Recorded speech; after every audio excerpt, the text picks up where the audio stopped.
Okay? So, what I want to talk about today, right, is a framework or almost a standard operating procedure for pitching an idea. Would that be useful to you? Okay, it's a framework for pitching ideas that raises the likelihood that people will buy into it. It doesn't mean that people will buy into the idea all the time. It just means that the potential or the likelihood of them buying into it is raised. Now, it's particularly important in situations where you don't have formal control over people, and that's probably the majority of the time. Okay, so where it fits is somewhere in this domain here. If I were to draw a light bulb which represents an idea, okay, we've got this idea that we want to present to people, and what we want to get is some sort of action or behaviour change at the end of it. Now, we can follow one of two paths, and the paths we follow to get that action depend upon circumstances. The one that we can fall back to very easily, and I think most people do in the way that they present ideas within organisations, relies very much on the formal structure of the organisation, and that's really where we dictate.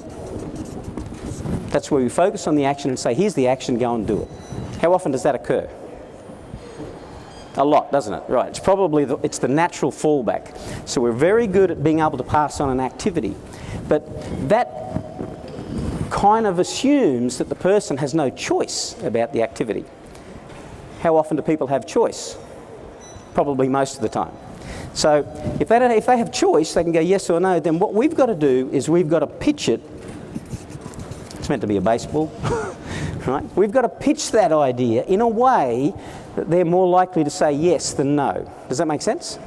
So it's that pitching framework. Now, pitch is, I would define it as any time where you're presenting an idea in order to get an action or behaviour from different people, and they have a choice about whether or not they give you that behaviour.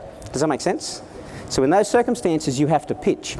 As an independent, a small to medium enterprise, most of our work is pitching. Now, I know with my kids, I have a 28-year-old son and a 22-year-old daughter. Every time I try to get an activity, guess what I've got to do? What have I got to do? I've got to pitch it. Yeah, I can't tell them what to do, but I've got to pitch the idea in such a way that they're kind of more willing, motivated in doing it. Does that make sense? Okay.